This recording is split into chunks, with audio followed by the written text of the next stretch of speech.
Bagaimana jika orang yang paling tidak dianggap di sebuah bengkel mobil mewah Jerman justru memiliki kemampuan yang membuat semua montir terdiam dan seorang CEO cantik kehilangan kata-kata? Apa kabar sahabat Wafira hari ini? Silahkan absen di kolom komentar dari kota mana saja. Simak kisahnya sampai akhir agar mengerti inti dari cerita ini. Dan dukung terus channel Wafira Story agar semakin berkembang dengan cara subscribe, like, dan share channel Wafira Story, agar tidak ketinggalan cerita-cerita menarik lainnya. Namanya Ardi, usianya baru menginjak 32 tahun, namun wajahnya terlihat lebih tua dari angka itu. Kerutan halus di sudut matanya bukan datang karena usia, melainkan karena lelah dan kerasnya hidup yang sudah ia jalani sejak kecil. Setiap pagi, sebelum matahari Munich benar-benar naik, Ardi sudah berdiri di depan bengkel mobil mewah tempat ia bekerja. Bangunan itu besar, modern, dengan dinding kaca bending dan lantai yang selalu mengkilap.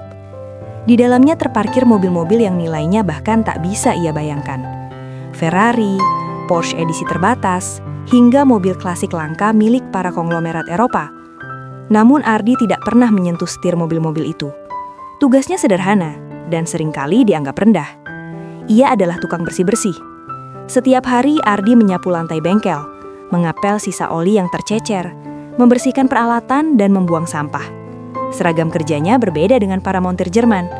Mereka mengenakan pakaian kerja rapi dengan logo perusahaan. Sementara Ardi hanya memakai baju abu-abu polos dengan sarung tangan karat tipis. Pendidikannya hanya sampai tamat SD. Bukan karena ia bodoh, tapi karena hidup memaksanya berhenti sekolah lebih cepat. Sejak kecil, Ardi tumbuh di sebuah desa kecil di Indonesia. Ayahnya seorang buruh serabutan. Ibunya penjual gorengan keliling. Ketika Ardi duduk di bangku kelas 6 SD, ayahnya jatuh sakit dan tak bisa lagi bekerja. Sejak saat itu, Ardi terpaksa memilih antara sekolah atau membantu keluarga bertahan hidup. Dan ia memilih yang kedua. Setiap hari di bengkel Munich itu, Ardi lebih sering menunduk daripada menatap lurus ke depan. Bukan karena ia tak percaya diri, tapi karena ia sudah terbiasa dianggap tak ada. Para montir profesional Jerman jarang menyapanya, kecuali jika ingin menyuruhnya melakukan sesuatu. Bersihkan oli itu. Buang ini. Cepat, jangan mengganggu. Kadang, ia mendengar bisikan-bisikan pelan, tapi cukup jelas untuk menusuk telinga. Dia hanya tukang sapu. TKI lagi. Pasti nggak ngerti apa-apa soal mesin. Mereka tak pernah mengatakannya langsung di depan Ardi, tapi nada meremehkan itu selalu terasa. Setiap tawa kecil yang muncul saat Ardi lewat, setiap tatapan sebelah mata, semuanya seolah mengingatkan satu hal, posisinya paling rendah di tempat itu. Ardi mendengar semuanya, namun ia memilih diam. Bukan karena tak sakit hati, tapi karena ia tahu, melawan hanya akan memperburuk keadaan. Di sela-sela pekerjaannya, Ardi sering berhenti sejenak, berdiri di sudut bengkel, memperhatikan para montir bekerja. Matanya mengikuti setiap gerakan tangan mereka, bagaimana mereka membuka kap mesin, mencabut kabel, memeriksa komponen, dan berdiskusi dengan istilah-istilah teknis berbahasa Jerman yang terdengar rumit. Tak ada yang sadar, sorot mata Ardi selalu berubah saat melihat mesin terbuka. Dari mata yang lelah, menjadi mata yang hidup. Namun setiap kali salah satu montir menyadari tatapannya, Ardi langsung menunduk dan kembali menyapu, seolah takut ketahuan bermimpi terlalu tinggi. Tak seorang pun di bengkel itu tahu bahwa jauh sebelum Ardi menginjakkan kaki di Jerman, mesin adalah dunia pertamanya. Di kampung halamannya dulu, Ardi kecil sering menghabiskan waktu di sebuah bengkel motor tua milik tetangganya. Bengkel itu sempit, berbau bensin, dan penuh onderdil bekas. Namun bagi Ardi kecil, tempat itu terasa seperti laboratorium ajaib. Ia belajar bukan dari buku, melainkan dari rasa ingin tahu. Setiap motor rusak yang ditinggalkan pemiliknya, Ardi minta izin untuk membongkar. Ia membuka baut satu persatu, mengamati bentuknya, mengingat letaknya, lalu mencoba memasangnya kembali. Berkali-kali gagal, berkali-kali dimarahi, tapi ia tak pernah kapok. Saat anak-anak lain bermain layangan, Ardi duduk di lantai tanah, memegang obeng dan kunci pas yang sudah berkarat. Ia belajar dari suara mesin. Ia tahu kapan mesin batuk karena bahan bakar dan kapan karena udara. Ia belajar membaca masalah hanya dari getaran. Namun semua itu tak pernah tercatat di ijazah. Ketika Ardi memutuskan merantau ke Jerman sebagai TKI, ia tahu betul resikonya. Ia tak membawa gelar, tak membawa sertifikat, hanya membawa keberanian dan tekad untuk mengubah nasib keluarganya. Pekerjaan sebagai tukang bersih-bersih di bengkel mewah itu ia dapatkan bukan karena kemampuan, melainkan karena tidak ada orang lain yang mau melakukannya. Hari demi hari berlalu, remehan demi remehan terus ia telan. Ada satu kejadian yang tak pernah ia lupakan. Suatu sore, seorang montir muda menjatuhkan baut kecil ke lantai. Ardi yang sedang menyapu spontan berhenti dan berkata pelan, "Itu baut pengikat injektor, sebaiknya jangan tertukar." Montir itu menatap Ardi, lalu tertawa kecil. "Kau tahu apa soal itu?" katanya sinis. Ardi terdiam. Ia hanya tersenyum kecil dan kembali menyapu. Sejak saat itu, ia berjanji pada dirinya sendiri untuk tidak lagi berbicara soal mesin. Bukan karena ia tak mampu, tapi karena dunia belum siap mendengarnya. Di mata mereka, Ardi hanyalah TKI tamatan SD, tak lebih. Namun setiap malam sepulang kerja, Ardi mencatat di buku kecilnya. Ia menulis apa yang ia lihat hari itu, jenis mesin, masalah yang muncul, cara montir memperbaikinya. Ia menulis dengan bahasa sederhana, kadang bercampur gambar kasar yang ia buat sendiri. Ia tak pernah tahu kapan semua itu akan berguna. Ia hanya yakin satu hal, ilmu tak pernah sia-sia. Dan tanpa disadari siapapun di bengkel itu, TKI yang selalu diremehkan ini sedang menunggu satu momen kecil yang kelak akan mengubah segalanya. Pagi itu, suasana bengkel terasa berbeda. Ardi yang baru saja selesai mengepel lantai depan langsung merasakannya. Biasanya, pagi di bengkel berjalan seperti rutinitas biasa.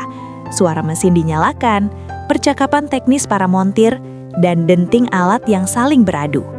Namun hari itu, ada ketegangan yang menggantung di udara, seolah semua orang sedang menunggu sesuatu yang besar.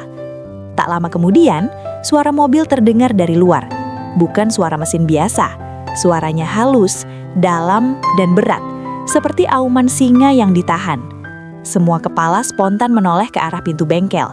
Ardi ikut melirik, meski dari kejauhan. Sebuah mobil hitam mengkilap perlahan masuk ke dalam bengkel. Bentuknya rendah, agresif, dan memancarkan aura kemewahan yang bahkan lantai bengkel pun seakan segan untuk disentuh bannya. Lampu depannya tajam, bodinya mulus tanpa celah. Para montir Jerman langsung berdiri lebih tegap. Hypercar edisi terbatas, gumam salah satu dari mereka. Model ini cuma diproduksi 20 unit di dunia. Ardi menelan ludah. Ia tak tahu mereknya, tapi nalurinya berkata, mobil ini bukan sembarang mobil. Pintu mobil terbuka. Seorang perempuan turun dengan langkah tenang namun penuh wibawa. Rambut pirangnya terurai rapi, mantel panjang berwarna krem membalut tubuhnya, dan sorot matanya tajam namun dingin. Semua orang di bengkel tahu siapa dia, bahkan sebelum manajer bengkel berlari kecil menyambutnya. Helena Kruger, CEO muda dari sebuah perusahaan teknologi otomotif ternama di Jerman. Cantik, cerdas, dan berpengaruh. Ardi hanya mengenalnya dari cerita para montir, tentang bagaimana Helena dikenal perfeksionis, tegas, dan tak suka kegagalan. Ia berdiri di sudut bengkel, memegang gagang sapu, berusaha tak terlihat. Helena berbicara singkat dengan manajer bengkel. Nada suaranya terdengar terkendali, tapi Ardi bisa merasakan ada kegelisahan yang ia sembunyikan. Beberapa montir senior segera mendekat, wajah mereka serius. Tak lama kemudian, kap mesin mobil dibuka. Saat itulah bisik-bisik mulai terdengar. Nilainya hampir 50 miliar rupiah. Mobil koleksi pribadi ayahnya. Mesinnya mati total sejak seminggu lalu. Ardi berhenti menyapu. Ia berdiri sedikit lebih dekat, berpura-pura membersihkan area sekitar, padahal matanya tak lepas dari mesin di balik kap itu. Mesin tersebut tampak rumit, padat, dan penuh teknologi canggih.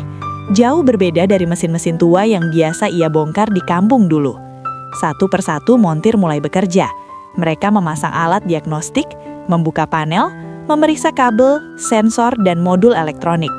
Diskusi panjang terjadi dalam bahasa Jerman cepat yang sulit diikuti. Wajah-wajah percaya diri di awal perlahan berubah menjadi tegang. 1 jam berlalu, 2 jam berlalu. Helena berdiri tak jauh dari mobil, tangan disilangkan di depan dada. Sesekali ia menatap jam tangannya, lalu kembali menatap mesin dengan sorot mata tak sabar. "Bagaimana?" tanyanya akhirnya. Montir kepala menghela napas. "Kami menemukan beberapa anomali, Frau Kruger. Tapi ini aneh, semua komponen utama terlihat normal." Helena mengernyit. Mobil ini tidak pernah mengalami kecelakaan, tidak pernah dimodifikasi, tapi mati total. Itu tidak masuk akal. Para montir saling pandang. Ardi melihat satu hal yang luput dari perhatian mereka. Bau samar yang keluar dari area mesin. Bukan bau oli biasa, bukan juga bau kabel terbakar. Bau itu mengingatkannya pada sesuatu yang pernah ia temui bertahun-tahun lalu. Namun ia menggelengkan kepala kecil. Tidak mungkin, batinnya. Ini mobil terlalu canggih. Siang menjelang, wajah-wajah montir mulai menunjukkan kelelahan. Beberapa dari mereka mencoba menyalakan mesin kembali. Tombol ditekan, panel menyala sesaat, lalu mati lagi. Sunyi, tak ada auman, tak ada getaran. Helena menarik napas panjang. Nada suaranya kini terdengar lebih dingin. Panggil spesialis dari pusat, katanya. Montir kepala menunduk. Kami sudah menghubungi mereka kemarin. Mereka juga belum menemukan solusi. Kalimat itu seperti palu yang menghantam ruangan. Bengkel mendadak sunyi. Bahkan suara langkah kaki pun terdengar jelas. Ardi merasakan sesuatu yang aneh di dadanya. Bukan senang, bukan juga takut, melainkan gelisah. Ia tahu bagaimana rasanya menghadapi mesin yang terlihat normal, tapi menolak hidup. Mesin seperti itu biasanya menyimpan masalah kecil, terlalu kecil untuk terdeteksi alat canggih, tapi cukup fatal untuk membuat semuanya mati. Namun siapa dirinya untuk bicara? Ia hanyalah tukang bersih-bersih, TKI tamatan SD. Sore hari, satu persatu montir mulai menyerah. Beberapa duduk di bangku, melepas sarung tangan, mengusap wajah. Tak ada lagi diskusi teknis, hanya keheningan yang berat. Helena akhirnya duduk di kursi besi di sudut bengkel. Wajahnya yang tegas kini terlihat lelah. Tangannya mengepal pelan di atas lutut. Ardi melihat kilatan emosi di matanya. Bukan kemarahan, melainkan kecewa yang dalam. Ia mendengar manajer bengkel berkata pelan, "Kami mohon maaf, Frau Kruger. Untuk sementara, kami belum bisa menghidupkannya." Helena memejamkan mata sejenak. Mobil itu bukan sekadar koleksi, itu simbol, kenangan, warisan. Ardi tahu perasaan itu, perasaan kehilangan sesuatu yang berharga. Tanpa sadar, kakinya melangkah setengah langkah ke depan. Tangannya gemetar kecil. Otaknya berperang dengan hatinya. Kalau aku diam, aku aman, pikirnya. Tapi kalau aku bicara, mungkin ini satu-satunya kesempatan. Ia menatap mesin itu sekali lagi. Bau itu masih ada, samar tapi jelas. Ardi menarik nafas dalam-dalam. Belum ada yang memperhatikannya. Belum ada yang tahu bahwa di antara puluhan montir profesional, ada satu orang yang mungkin melihat sesuatu yang tak mereka lihat. Dan di bengkel mewah itu, di hadapan mobil 50 miliar yang dinyatakan mustahil diperbaiki, takdir perlahan mulai bergerak menuju satu momen yang akan mengubah segalanya. Suasana bengkel itu terasa semakin berat menjelang sore. Cahaya matahari yang masuk dari dinding kaca perlahan memudar, digantikan lampu-lampu putih yang menyala dingin. Mobil hitam bernilai puluhan miliar itu masih berdiri diam di tengah bengkel, kap mesinnya terbuka, seperti luka yang tak kunjung bisa disembuhkan. Ardi berdiri di sudut ruangan, memegang sapu dengan tangan yang mulai berkeringat. Jantungnya berdetak lebih cepat dari biasanya. Setiap kali ia menarik nafas, dadanya terasa sempit, seolah ada beban besar yang menekannya dari dalam. Ia sudah mencoba meyakinkan dirinya sendiri untuk diam, untuk kembali menyapu lantai, pulang, dan melupakan semuanya. Namun bau itu, bau yang samar tapi konsisten dari mesin mobil itu, terus memanggil ingatannya. Bau yang sama seperti mesin tua yang pernah ia bongkar di kampung, mesin yang terlihat sempurna di luar, tapi mati karena satu kesalahan kecil di dalam. Ardi menatap para montir yang kini berdiri berkelompok, berbicara pelan dengan wajah serius.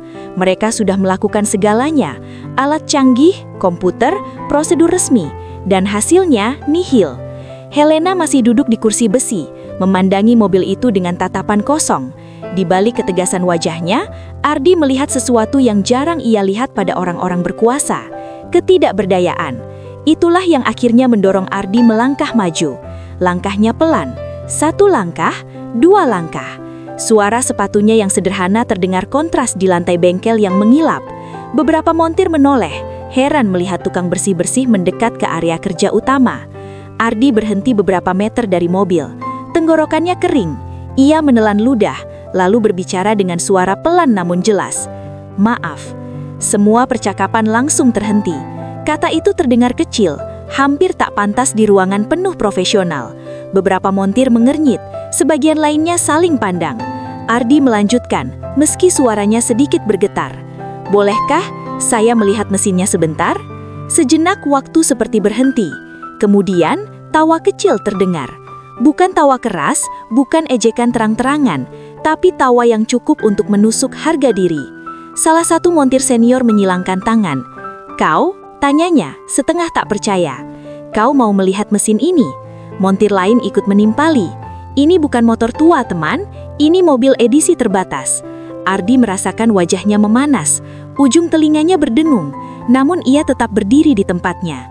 "Aku tidak akan menyentuh apapun," katanya pelan. "Hanya melihat." Helena yang sedari tadi diam akhirnya berdiri. Tatapannya berpindah dari Ardi ke para montir. Ada keraguan di matanya, dan juga kelelahan. Manajer bengkel mendekat cepat. "Maaf, Frau Kruger," katanya dengan nada canggung. "Dia hanya staf kebersihan." Kata-kata itu terasa seperti palu yang memukul kepala Ardi. Staf kebersihan, bukan teknisi, bukan montir, bukan siapa-siapa. Beberapa montir menertawai kecil lagi. Namun Helena mengangkat tangannya, memberi isyarat agar semua diam. Ia menatap Ardi lebih lama kali ini. Tatapan yang berbeda dari sebelumnya. Bukan tatapan meremehkan, melainkan tatapan orang yang sedang menimbang sesuatu. "Kau punya pengalaman dengan mesin?" tanya Helena. Suaranya tenang namun tajam. Ardi terdiam sejenak. Jika ia jujur, mereka akan tertawa. Jika ia berbohong, ia akan ketahuan. "Aku tidak sekolah tinggi," jawabnya akhirnya. "Tapi sejak kecil aku terbiasa membongkar mesin." Salah satu montir mendengus. Semua orang bisa bilang begitu. Ardi mengepalkan tangan di samping tubuhnya. Ia tahu risikonya. Namun kesempatan ini mungkin tak akan datang 2 kali. "Aku melihat bau yang tidak biasa," katanya cepat, sebelum keberaniannya habis. Dan letak komponen tertentu terasa tidak tepat. Ruangan kembali sunyi. Kali ini bukan karena terkejut, melainkan karena bingung. "Bau?" ulang montir kepala. "Kami sudah menggunakan sensor." "Ada hal yang tidak bisa ditangkap sensor," jawab Ardi pelan. "Kadang hanya bisa dirasakan." Tawa kali ini lebih jelas. "Ini bukan bengkel desa," kata montir muda yang dulu mengejeknya.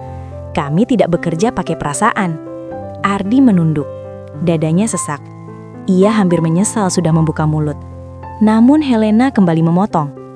"Jika kalian sudah mencoba segalanya," katanya dingin, "lalu apa salahnya memberi 5 menit? Manajer bengkel tampak gelisah. "Frau Kruger, ini berisiko." "Aku yang bertanggung jawab," potong Helena. Semua mata kini tertuju pada Ardi. Ardi melangkah mendekati mobil dengan hati-hati. Setiap langkah terasa seperti berjalan di atas kaca. Ia bisa merasakan tatapan puluhan pasang mata di punggungnya. Tatapan ragu, sinis, dan menunggu kegagalannya. Ia berdiri di depan mesin itu. Untuk pertama kalinya, begitu dekat. Bau itu semakin jelas. Ardi menutup mata sejenak, menarik napas dalam-dalam, lalu membuka kembali. Tangannya bergerak perlahan. Ia tidak menyentuh sembarangan. Ia hanya melihat, mengamati, mendengarkan. Ia memiringkan kepala, memperhatikan detail kecil yang mungkin terlewat. "Lihat saja," bisik salah satu montir. Dia tidak tahu apa yang dia cari. Ardi mendengarnya, namun kali ini ia tidak peduli. Ia menemukan sesuatu. Kecil, sangat kecil. Sesuatu yang tampak sepele, tapi cukup untuk membuat mesin secanggih ini mati total. Matanya menyipit. Detaknya kembali cepat. Jika ia salah, ini akan jadi bahan tertawaan terbesar sepanjang kariernya. Jika ia bisa menyebutnya karier. Jika ia benar, dunia mereka akan jungkir balik. Ardi menelan ludah dan berdiri tegak. "Beri aku satu alat," katanya. Montir-montir saling pandang. Helena mengangguk pelan. Dan di detik itulah, usulan yang tadi ditertawakan, perlahan berubah menjadi sesuatu yang tak bisa lagi diabaikan. Suasana bengkel berubah total sejak Ardi mengucapkan kalimat itu. "Beri aku satu alat." Kalimat sederhana, tapi cukup membuat udara di ruangan terasa menegang. Para montir yang tadi tertawa kini saling pandang, ragu antara marah, heran, Atau sekadar ingin melihat sejauh mana keberanian tukang bersih-bersih ini akan berakhir dengan kegagalan. Helena berdiri di samping mobil, tangannya terlipat di depan dada, matanya tak lepas dari Ardi. Ada rasa penasaran yang mulai mengalahkan keraguannya. "Alat apa?" tanya salah satu montir dengan nada dingin. "Kunci torsi kecil," jawab Ardi tanpa ragu. "Dan obeng magnet." Beberapa montir terdiam. Itu bukan alat sembarangan, dan bukan permintaan asal-asalan. Montir kepala menghela napas panjang, lalu mengangguk ke salah satu teknisi. "Berikan padanya." Kotak alat dibuka. Ardi menerima kunci torsi itu dengan kedua tangan, seolah memegang sesuatu yang sakral. Tangannya sedikit gemetar, bukan karena takut pada mesin, melainkan pada puluhan mata yang menunggu kesalahannya. Ia mendekat ke mesin. Kali ini lebih percaya diri. Ardi tidak langsung bekerja. Ia berdiri diam beberapa detik, menutup mata dan menarik napas dalam-dalam. Suara di sekelilingnya seakan menghilang, yang ada hanya dirinya dan mesin di hadapannya. Bagi Ardi, mesin bukan sekadar tumpukan logam dan kabel. Mesin adalah makhluk hidup. Ia punya ritme, karakter dan bahasa sendiri. Tangannya mulai bergerak. Ia membuka satu komponen kecil di sisi mesin, bagian yang sebelumnya tidak disentuh siapapun. Para montir memperhatikan dengan wajah tegang. Tidak ada yang berani menyelah. "Dia tahu apa yang dia lakukan," bisik seseorang. Ardi mencium bau itu lagi. Kini semakin jelas. "Ini dia," gumamnya pelan. Ia menunjuk satu bagian kecil, pengikat logam tipis yang tampak normal bagi mata awam. Tapi bagi Ardi, posisinya sedikit melenceng. Sangat kecil, hampir tak terlihat. "Pengikat ini terlalu kencang," katanya. Salah satu montir mengerenyit. "Itu dipasang sesuai spesifikasi pabrik." Ardi mengangguk pelan. "Benar, tapi jika terlalu presisi, pada kondisi tertentu justru mematikan sistem." Para montir saling pandang. Beberapa mulai terlihat gelisah. Ardi menggunakan kunci torsi, memutarnya perlahan. Gerakannya halus, penuh perhitungan. Ia tidak terburu-buru. Setiap putaran dilakukan dengan kesadaran penuh. Keringat mulai mengalir di pelipisnya. Helena melangkah lebih dekat. Jarak mereka kini hanya beberapa meter. Ia bisa melihat ekspresi serius di wajah Ardi. Ekspresi seseorang yang sepenuhnya tenggelam dalam pekerjaannya. Tidak ada kesan tukang bersih-bersih. Yang ada hanyalah seorang mekanik sejati. "Jika aku benar," katanya tiba-tiba, tanpa menoleh. "Mesin ini mati bukan karena rusak, tapi karena melindungi dirinya sendiri." Kata-kata itu membuat ruangan senyap. Ardi melanjutkan membuka satu panel kecil.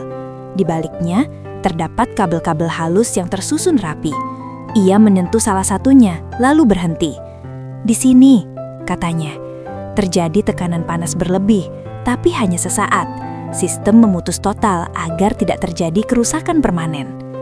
Montir kepala menelan ludah. "Itu hampir mustahil terdeteksi." Ardi mengangguk, karena kejadiannya terlalu singkat. Ia mengambil obeng magnet dan mengatur ulang posisi komponen tersebut. Gerakannya cepat, tapi tidak gegabah. Seperti seseorang yang sudah melakukan hal ini ratusan kali. Meski kenyataannya, ini pertama kali ia menyentuh mesin sekelas ini. Beberapa menit berlalu, tidak ada yang bicara. Yang terdengar hanya suara kecil alat logam bersentuhan dan napas para penonton yang tertahan. Ardi akhirnya menutup panel itu kembali. Ia mengelap keringat di dahinya dengan lengan baju abu-abu yang sudah sedikit kotor oleh oli. Ia melangkah mundur satu langkah.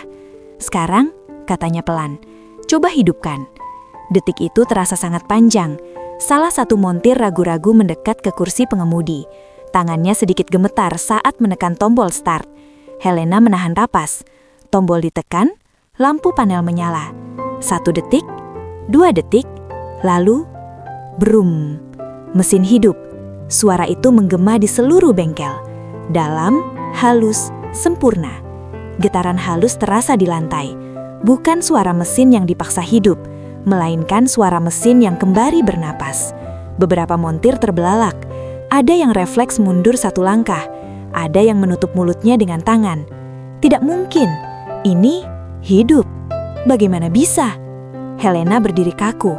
Matanya membesar. Beberapa detik kemudian, ia tersenyum. Senyum pertama yang muncul sejak mobil itu datang ke bengkel. Ardi berdiri diam. Ia tidak melompat kegirangan, tidak tersenyum lebar. Ia hanya menghembuskan napas panjang, seolah baru saja menyelesaikan sesuatu yang sangat berat. Mesin terus menyala, stabil, sempurna. Montir kepala mendekat, memeriksa panel diagnostik. Wajahnya berubah. Angka-angka yang tadi bermasalah kini normal. Semua kembali ke standar, katanya lirih. Keheningan kembali menyelimuti bengkel. Namun kali ini bukan keheningan penuh ejekan, melainkan keheningan penuh kekaguman. Perlahan, semua mata beralih ke Ardi, TKI tamatan SD, tukang bersih-bersih. Pria yang tadi ditertawakan, kini berdiri sebagai satu-satunya orang yang berhasil menghidupkan mobil 50 miliar yang dinyatakan mustahil diperbaiki. Helena melangkah maju, berdiri tepat di hadapan Ardi. "Apa yang baru saja kau lakukan?" katanya pelan. "Tidak bisa dilakukan sembarang orang." Ardi menunduk sedikit. "Aku hanya mendengarkan mesinnya," jawabnya sederhana. Jawaban itu membuat beberapa montir terdiam lebih lama. Untuk pertama kalinya sejak Ardi bekerja di bengkel itu, tak ada yang menyebutnya tukang sapu, tak ada yang meremehkannya. Dan untuk pertama kalinya pula, takdir Ardi mulai berbelok, dari sudut gelap bengkel menuju cahaya yang tak pernah ia bayangkan sebelumnya. Mesin itu masih menyala, suara halus dan stabilnya mengisi seluruh bengkel, seperti denyut jantung yang baru saja kembali setelah lama berhenti. Tidak ada letupan aneh, tidak ada getaran kasar, hanya suara sempurna dari mesin yang kembali hidup sebagaimana mestinya. Namun yang paling mencolok bukanlah suara mesin itu sendiri, melainkan keheningan yang menyertainya. Tak satu pun montir berbicara. Beberapa dari mereka masih berdiri kaku di tempatnya, seolah otak mereka belum bisa memproses apa yang baru saja terjadi. Yang lain menatap layar diagnostik berulang kali, berharap menemukan kesalahan yang bisa menjelaskan keajaiban ini. Namun angka-angka di layar justru semakin menegaskan kenyataan pahit. Semua normal, semua berfungsi. Ardi berdiri sedikit menjauh dari mobil, kedua tangannya menempel di sisi tubuh. Napasnya sudah kembali teratur, tapi dadanya masih terasa berat. Bukan karena lelah fisik, melainkan karena tekanan mental yang belum sepenuhnya mengendur. Ia tahu satu hal pasti, momen ini akan mengubah segalanya. Montir kepala akhirnya melangkah maju. Ia berdiri tepat di depan mesin yang menyala, memandangi setiap komponen dengan sorot mata yang kini berbeda. Bukan lagi yakin, melainkan penuh tanya. "Matikan mesinnya," katanya pelan. Seorang teknisi menekan tombol, mesin berhenti, lalu dinyalakan kembali. Brung, hidup lagi. Uji ulang dilakukan, hasilnya sama. Setiap kali mesin menyala tanpa masalah, wajah para montir semakin pucat. Ego yang selama ini mereka banggakan, sedikit demi sedikit runtuh tanpa suara. Beberapa montir saling melirik. Tidak ada lagi senyum sinis, tidak ada tawa kecil. Yang tersisa hanyalah ekspresi campur aduk antara malu, kagum, dan tak percaya. Salah satu montir muda, orang yang paling sering mengejek Ardi, menunduk. Tangannya mengepal, rahangnya mengeras. Ia tidak berkata apa-apa, tapi semua orang bisa membaca pikirannya. Bagaimana mungkin? Bagaimana mungkin seseorang yang bahkan bukan montir, yang tak memiliki gelar, tak bersertifikat, justru memecahkan masalah yang tak bisa mereka selesaikan dengan alat paling canggih? Helena berdiri di sisi lain bengkel, memandangi pemandangan itu dengan mata yang bersinar. Senyumnya belum sepenuhnya hilang sejak mesin itu hidup. Namun di balik senyum itu ada sesuatu yang lebih dalam, rasa hormat yang baru tumbuh. Ia melangkah perlahan mendekati Ardi.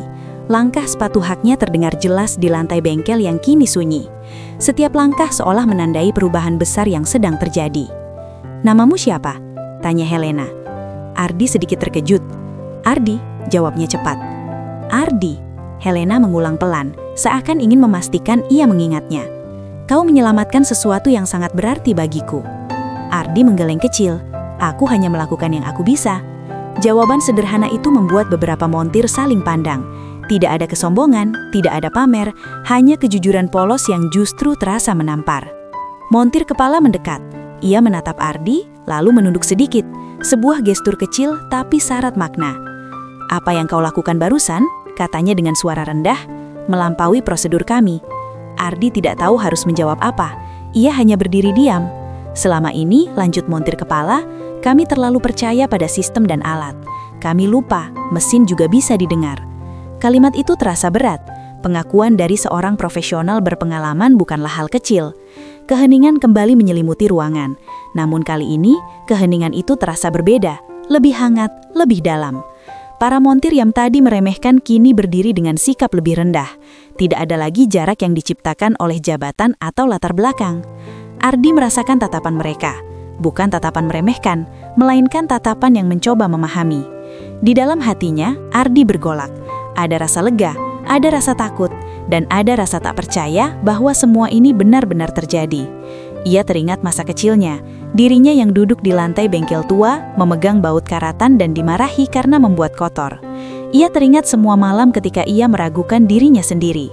Dan kini, di bengkel mewah di Jerman, orang-orang yang dulu mengabaikannya justru terdiam di hadapannya.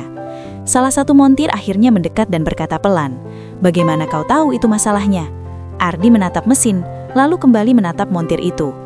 "Aku pernah menemui kasus serupa," jawabnya. "Bedanya mesinnya jauh lebih sederhana." "Dan kau mengingatnya?" "Aku tidak pernah lupa suara mesin yang salah," jawab Ardi. Kalimat itu kembali membuat ruangan hening. Helena memperhatikan setiap detik percakapan itu. Di matanya, Ardi bukan lagi staf kebersihan. Ia melihat seorang pria dengan intuisi tajam, pengalaman panjang, dan kerendahan hati yang jarang ditemui.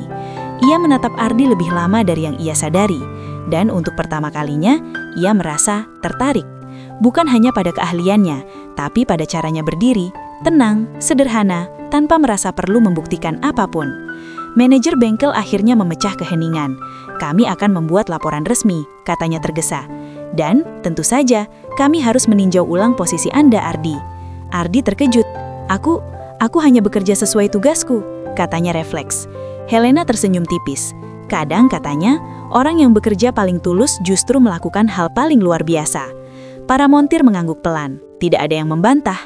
Di sudut bengkel, mesin mobil 50 miliar itu kini sudah dimatikan kembali. Tapi keajaiban yang terjadi barusan masih terasa nyata, bukan pada mesin, melainkan pada manusia-manusia di sekitarnya. Hari itu, bukan hanya mobil yang hidup kembali. Harga diri, rasa hormat, dan pandangan tentang kemampuan manusia ikut berubah. Dan Ardi tahu, ini baru permulaan. Keheningan yang menyelimuti bengkel itu tidak langsung pecah setelah mesin dimatikan. Justru sebaliknya, sunyi itu semakin berat, seolah setiap orang sedang bergulat dengan pikirannya sendiri. Para montir Jerman masih berdiri di sekitar mobil, tapi sikap mereka kini berbeda. Bahu yang tadi tegap mulai turun, tatapan yang biasanya penuh keyakinan berubah menjadi kosong dan ragu. Mereka bukan sekadar gagal memperbaiki mesin, mereka baru saja kehilangan sesuatu yang selama ini mereka banggakan, harga diri. Montir kepala berjalan menjauh beberapa langkah, lalu berhenti di dekat meja kerja. Ia meletakkan sarung tangannya perlahan, seakan setiap gerakan membutuhkan pertimbangan. Tangannya gemetar halus saat ia menyandarkan tubuh. Selama 20 tahun bekerja sebagai montir profesional, belum pernah ia mengalami momen seperti ini. Bukan karena kegagalan teknis, melainkan karena siapa yang berhasil. Ia menoleh ke arah Ardi, pria yang masih berdiri canggung di dekat mesin dengan seragam abu-abu sederhana dan sepatu kerja yang mulai usang. "Bagaimana mungkin?" gumamnya pelan, hampir tak terdengar. Montir-montir lain mulai bergerak pelan. Ada yang duduk, ada yang bersandar ke dinding, ada pula yang sekadar berdiri menatap lantai. Tidak ada yang berani langsung pergi. Semua seolah tahu, ada sesuatu yang harus mereka hadapi hari ini. Salah satu montir senior, pria berambut abu-abu yang terkenal paling keras, akhirnya melangkah mendekati Ardi. Langkahnya tidak seangkuh biasanya. Ia berhenti tepat di depan Ardi. Beberapa detik berlalu tanpa kata. "Apa?" katanya akhirnya, dengan suara yang ditahan. "Kau benar-benar hanya belajar sendiri?" Ardi mengangkat kepala perlahan. Ia bisa melihat sesuatu di mata pria itu, bukan kemarahan, tapi kebingungan yang dalam. "Iya," jawab Ardi jujur. "Aku belajar dari apa yang ada." Montir itu menghela nafas panjang. "Dan kami," katanya lirih, "terlalu sibuk merasa paling tahu." Kalimat itu seperti pengakuan dosa. Tidak ada pembelaan, tidak ada alasan. Beberapa montir lain saling pandang. Ada yang menunduk lebih dalam, ada yang mengusap wajahnya. Kata-kata itu mewakili perasaan mereka semua. Ardi tidak tahu harus bereaksi bagaimana. Ia tidak datang untuk menjatuhkan siapapun. Ia hanya ingin membantu. Tapi kini, tanpa ia sadari, keberhasilannya telah mengguncang struktur yang selama ini berdiri kokoh. Helena memperhatikan semua itu dari kejauhan. Ia tidak menyelah. Ia tahu momen seperti ini tidak boleh dipotong. Ini adalah saat di mana kejujuran akhirnya muncul ke permukaan. Ia melihat bagaimana satu persatu montir mulai mempertanyakan diri mereka sendiri. Bukan hanya tentang mesin, tapi tentang sikap, kesombongan, dan cara mereka memandang orang lain. Montir muda yang dulu paling sering mengejek Ardi akhirnya mendekat. Wajahnya tegang.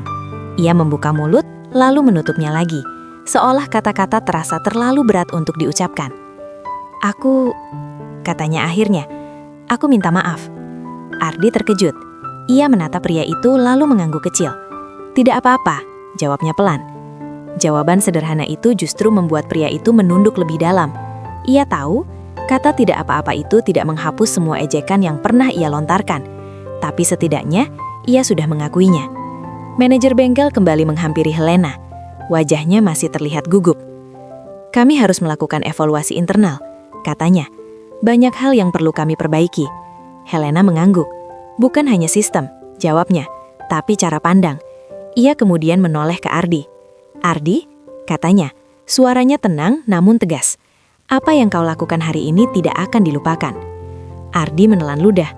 "Aku hanya ingin bekerja dengan baik," katanya jujur. Helena tersenyum tipis. "Itulah yang membuatmu berbeda."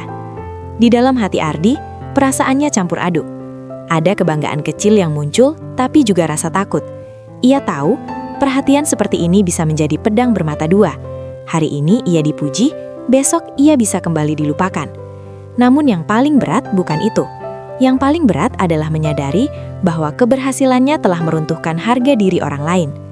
Ardi tidak ingin menjadi alasan siapapun merasa kecil. Ia tahu bagaimana rasanya diremehkan, dan ia tidak ingin membalasnya dengan cara yang sama. Ia melangkah maju satu langkah. "Aku tidak lebih baik dari siapapun," katanya. Suaranya cukup keras untuk didengar semua orang. "Aku hanya melihat dari sudut yang berbeda." Kata-kata itu membuat beberapa montir terdiam lebih lama. Tidak ada kesan menggurui, hanya kejujuran. Montir kepala menatap Ardi dengan sorot mata baru. "Kami perlu belajar darimu," katanya, "jika kau bersedia." Kalimat itu terasa seperti pengakuan resmi, bukan pengakuan kemampuan semata, tapi pengakuan kesalahan. Helena menyilangkan tangan di depan dada, mengamati Ardi dengan semakin tertarik. Di balik kerendahan hatinya, Ardi menunjukkan kepemimpinan alami, sesuatu yang tidak bisa diajarkan di sekolah manapun. Ia mendekat dan berkata pelan, "Tidak semua orang bisa tetap rendah hati setelah membuat semua orang terdiam." Ardi tersenyum kecil, canggung. "Aku hanya tidak ingin lupa dari mana aku berasal." Jawaban itu menancap dalam di hati Helena. Sore itu, bengkel mewah di Munich tidak hanya mengalami keajaiban teknis. Ia mengalami pergeseran nilai. Orang-orang yang selama ini merasa di atas, belajar menunduk. Dan seseorang yang selama ini berada di bawah, belajar berdiri, tanpa perlu meninggikan diri. Ardi menyadari satu hal penting hari itu. Keahliannya telah membuka pintu, namun sikapnya lah yang akan menentukan kemana pintu itu mengarah. Dan tanpa ia sadari, seseorang sedang memperhatikannya bukan hanya sebagai mekanik, melainkan sebagai pria yang perlahan mencuri hatinya. Perubahan di bengkel itu tidak terjadi dalam satu malam. Namun sejak hari mobil 50 miliar itu hidup kembali, suasana terasa berbeda. Lebih tenang, lebih terbuka, dan anehnya lebih manusiawi. Ardi masih datang pagi-pagi seperti biasa.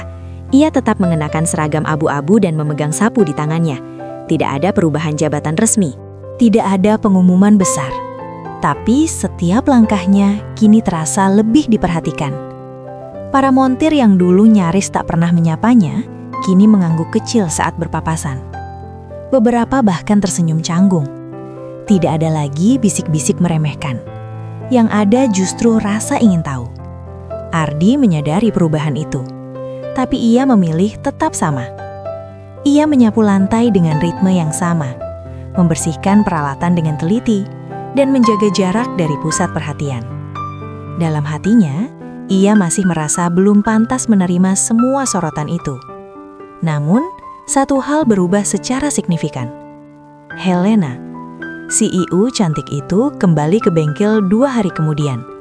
Bukan dengan mobil mewah, melainkan sedan sederhana berwarna abu-abu. Ia datang sendirian, tanpa asisten, tanpa rombongan. Ardi sedang membersihkan meja kerja ketika mendengar langkah kaki mendekat. "Selamat pagi, Ardi." Ia terkejut dan spontan berdiri tegak. "Selamat pagi, Frau Kruger," jawabnya cepat. Helena tersenyum. "Panggil aku Helena saja." Ardi ragu sejenak. "Baik, Helena." Ada kehangatan aneh saat ia menyebut nama itu. Bukan karena status Helena, melainkan karena caranya berdiri. Santai, tanpa jarak, tanpa sikap menggurui. "Aku ingin mengucapkan terima kasih lagi," kata Helena, secara langsung. Ardi mengangguk kecil. "Aku hanya membantu." "Tidak," Helena menggeleng pelan. "Kau melakukan lebih dari itu." Mereka berdiri dalam jarak yang canggung. Ardi tidak tahu harus berkata apa. Helena memperhatikannya sejenak, lalu tertawa kecil. "Kau selalu terlihat seperti ingin menghilang dari keramaian," katanya. Ardi tersenyum kaku. "Aku terbiasa begitu." Helena mengangguk seolah memahami. "Aku juga," katanya lirih, "dengan caraku sendiri." Kalimat itu mengejutkan Ardi. Sulit membayangkan seorang CEO yang selalu tampil percaya diri bisa merasa ingin menghilang. Namun, dari sorot mata Helena, Ardi tahu ia tidak bercanda. Sejak hari itu, Helena sering datang. Kadang hanya untuk memastikan mobilnya baik-baik saja. Kadang hanya untuk duduk di kursi besi yang sama, mengamati aktivitas bengkel. Dan hampir selalu, ia menyempatkan diri berbicara dengan Ardi. Percakapan mereka sederhana, tentang cuaca Munich yang dingin, tentang makanan Indonesia yang belum pernah Helena coba, tentang masa kecil Ardi di desa kecil yang jauh dari gemerlap Eropa. Helena mendengarkan dengan sungguh-sungguh, tidak memotong, tidak menghakimi. Matanya selalu fokus, seolah setiap cerita Ardi layak mendapat perhatian penuh. "Apa yang paling kau rindukan dari rumah?" tanya Helena suatu sore. Ardi berpikir sejenak. "Suara malam," jawabnya. "Di kampung, malam itu hidup, bukan sunyi." Helena tersenyum. "Aku tidak pernah memikirkan itu." Di sela-sela obrolan, Helena mulai memperhatikan hal-hal kecil tentang Ardi. Cara ia selalu membersihkan tangannya sebelum menyentuh apapun. Cara ia berhenti bekerja sejenak saat mendengar mesin berbunyi aneh. Cara ia lebih sering mendengarkan daripada berbicara. Dan Ardi, tanpa sadar, mulai memperhatikan Helena juga. Ia melihat bagaimana Helena tidak pernah merendahkan siapapun. Bagaimana ia berbicara tegas tapi tidak keras. Bagaimana ia sesekali memijat pelipisnya saat lelah, menunjukkan sisi rapuh yang jarang terlihat publik. Suatu hari, Helena membawa 2 cangkir kopi. "Untukmu," katanya, menyerahkan satu pada Ardi. Ardi terkejut. "Aku tidak boleh." "Boleh," potong Helena lembut. "Ini bukan rapat bisnis." Ardi menerima kopi itu dengan hati-hati. Hangatnya terasa menenangkan. Mereka duduk berdampingan di bangku kayu dekat pintu bengkel. Tidak ada jarak status, tidak ada jabatan. Hanya 2 orang yang sedang berbagi waktu. "Apa kau pernah berpikir untuk bekerja sebagai montir?" tanya Helena pelan. Ardi menunduk. "Tidak pernah serius," jawabnya jujur. "Aku tidak punya pendidikan." Helena menatapnya.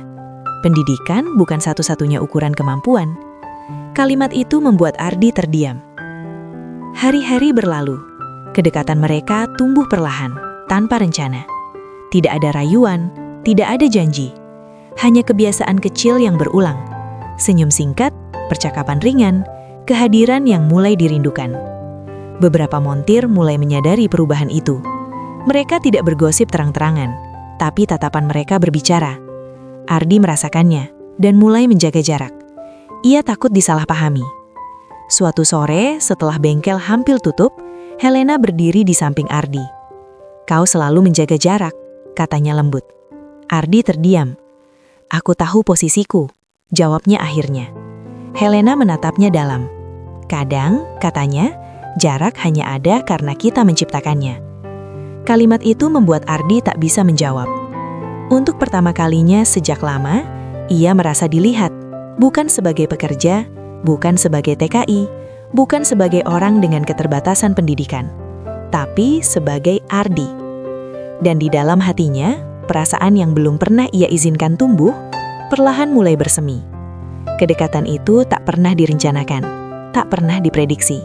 Namun seperti mesin yang hidup kembali karena sentuhan kecil, hati pun bisa bergerak karena perhatian sederhana. Dan Ardi tahu hubungan ini akan membawa konsekuensi. Pertanyaannya bukan lagi apakah ia siap, melainkan kemana perasaan ini akan membawanya. Ardi mulai menyadari ada sesuatu yang berubah dalam dirinya, dan perubahan itu datang perlahan, hampir tanpa suara. Bukan seperti ledakan emosi, melainkan seperti mesin tua yang kembali berputar, awalnya tersendat, lalu semakin stabil.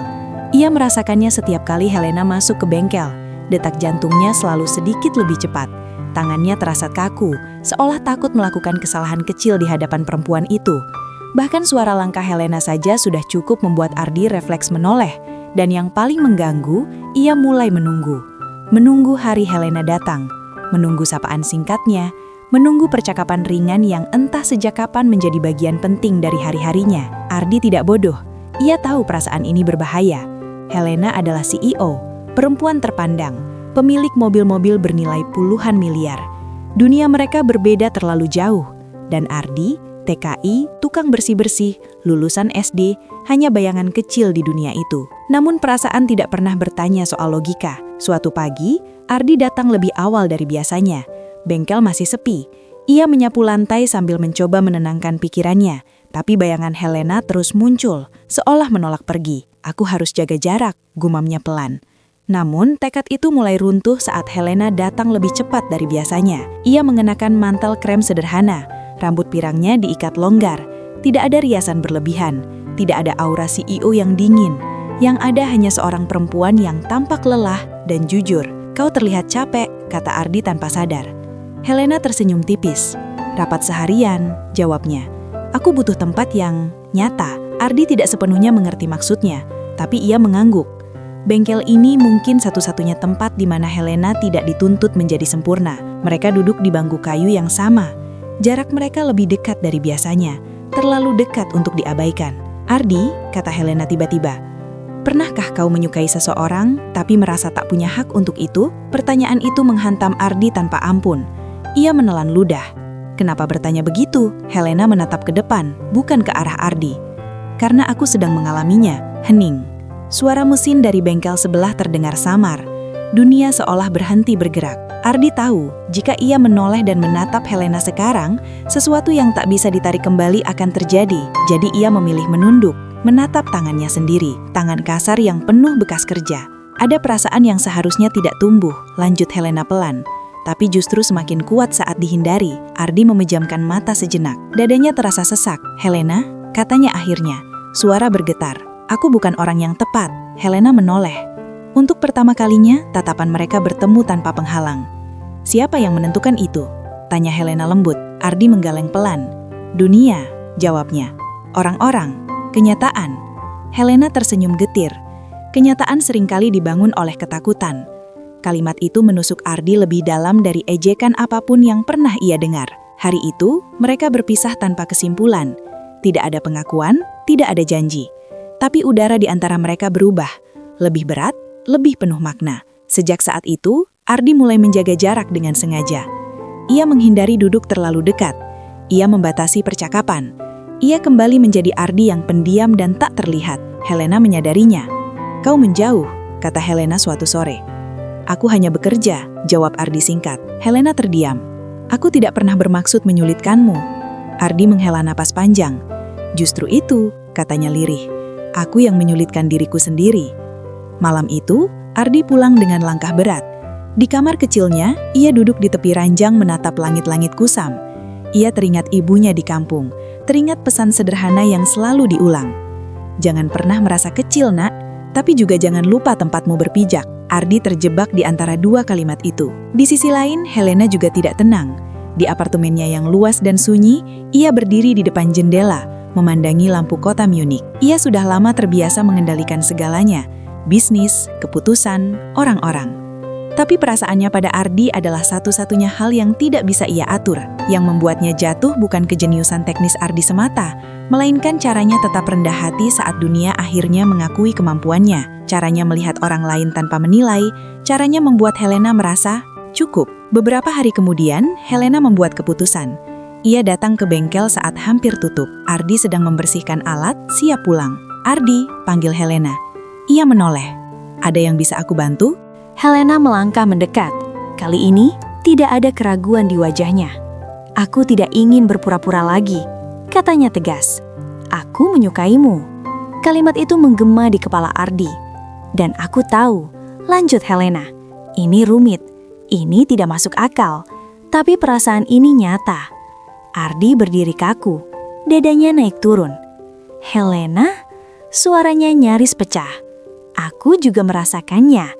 Pengakuan itu keluar begitu saja, seolah selama ini hanya menunggu kesempatan. Tapi aku takut, lanjut Ardi. Aku takut menjadi bahan tertawaan. Takut kau akan menyesal. Takut aku hanya persinggahan. Helena menatapnya penuh emosi.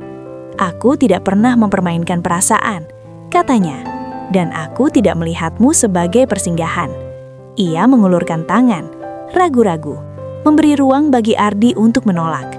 Ardi menatap tangan itu lama. Lalu, ia menggenggamnya. Hangat, nyata, menenangkan.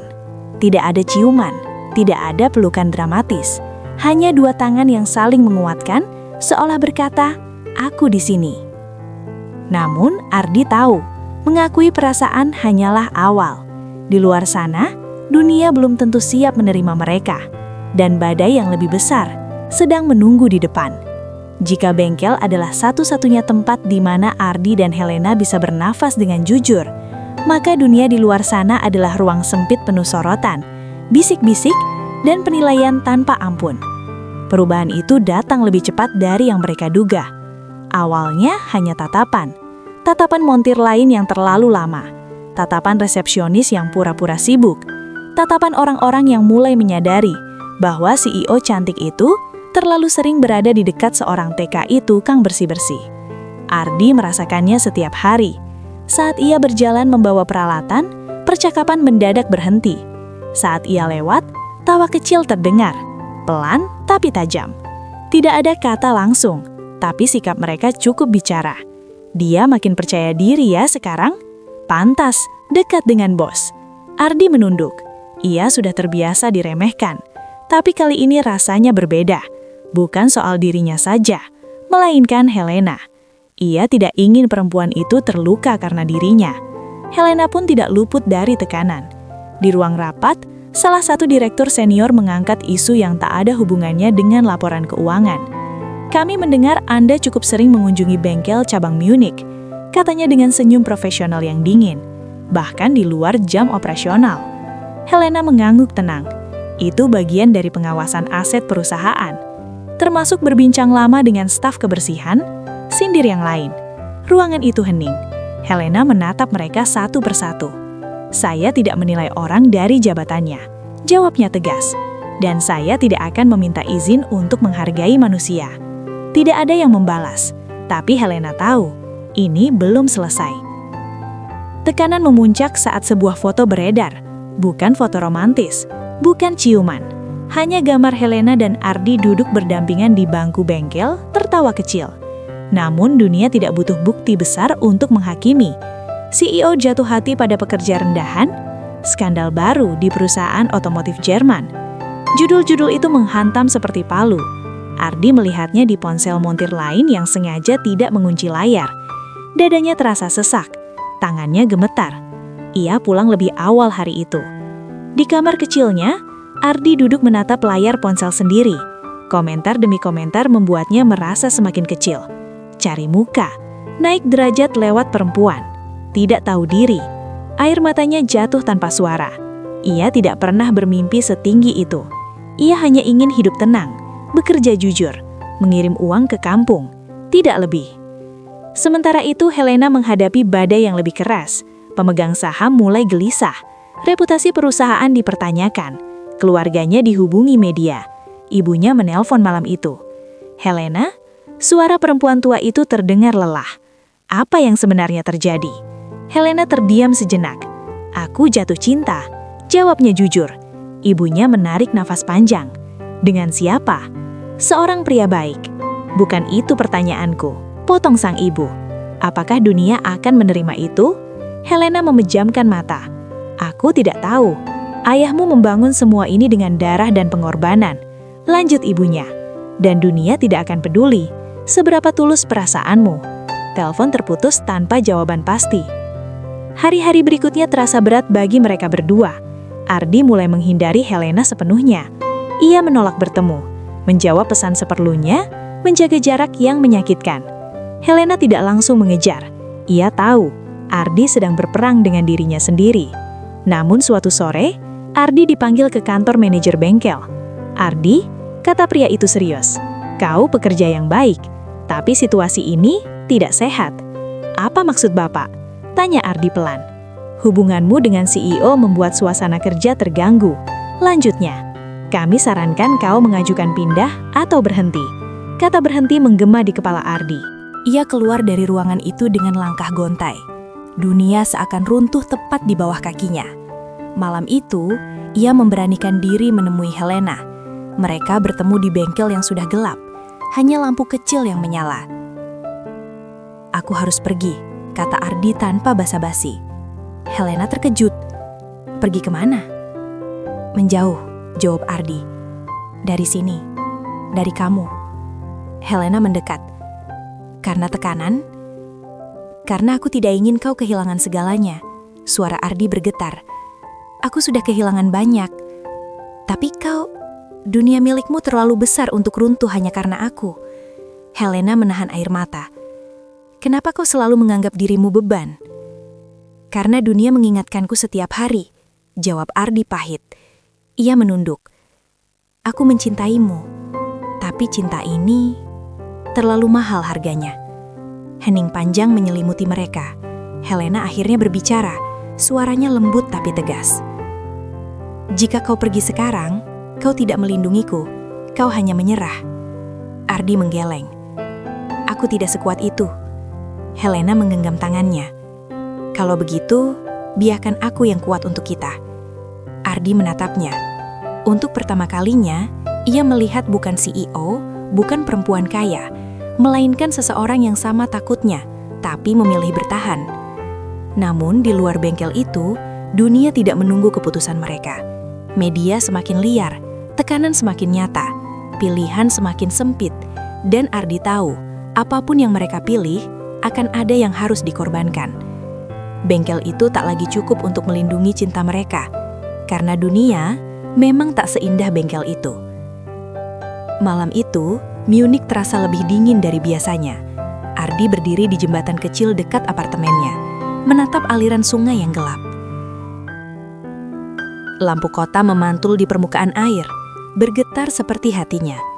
Di saku jaketnya, ada satu amplop, surat pengunduran diri yang sudah ia tulis dengan tangan gemetar.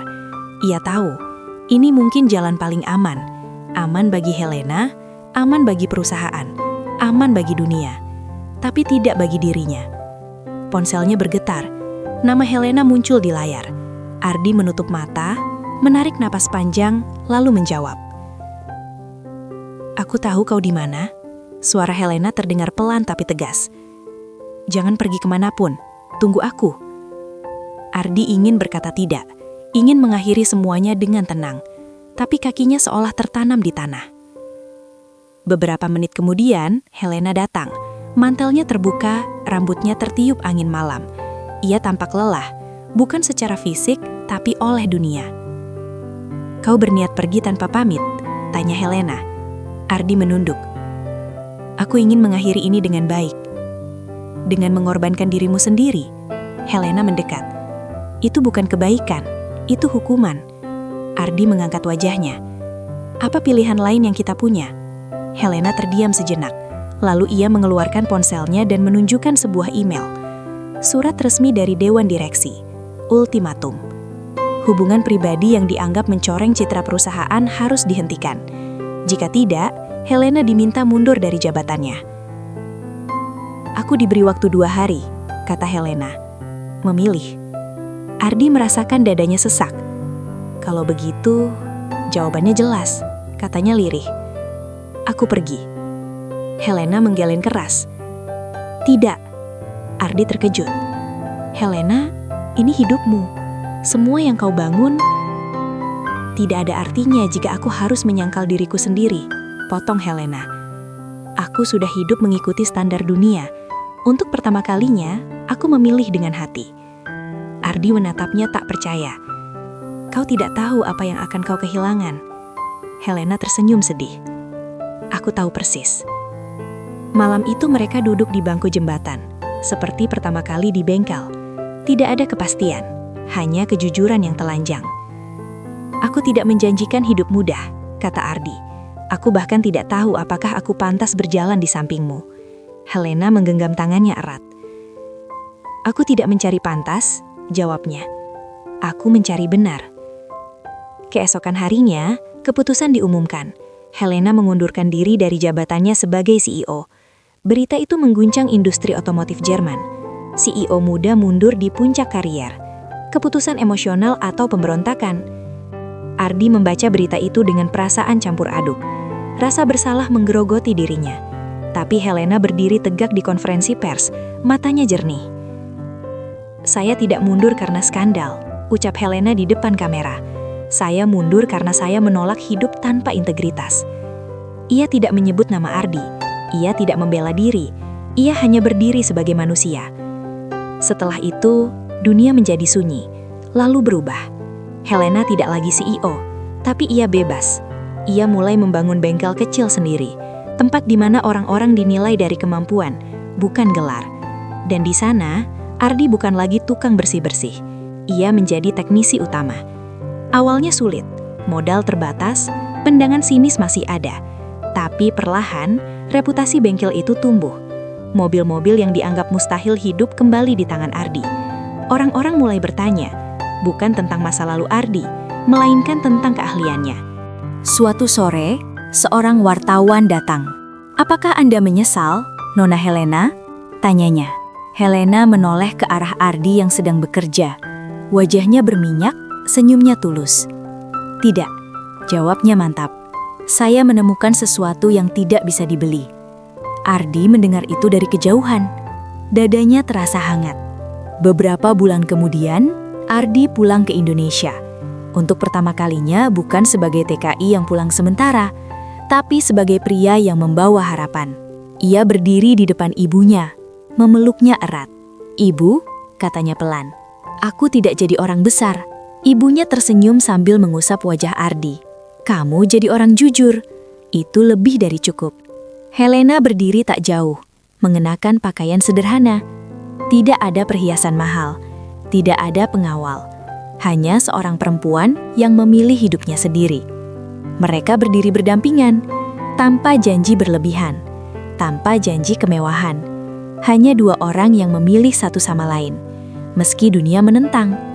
Karena terkadang, pilihan yang mengubah segalanya bukanlah yang paling aman, melainkan yang paling jujur. Dan cinta selalu menemukan jalannya sendiri. Kisah Ardi dan Helena mengajarkan kita bahwa dunia seringkali menilai manusia dari gelar, jabatan, dan latar belakang, bukan dari ketulusan dan kemampuan yang sesungguhnya. Ardi yang hanya lulusan SD membuktikan bahwa ilmu tidak selalu lahir dari bangku sekolah, melainkan dari ketekunan, pengalaman, dan hati yang tidak pernah menyerah. Sementara Helena menunjukkan bahwa keberanian terbesar bukanlah mempertahankan kekuasaan, tetapi berani memilih hidup yang jujur meski harus kehilangan segalanya.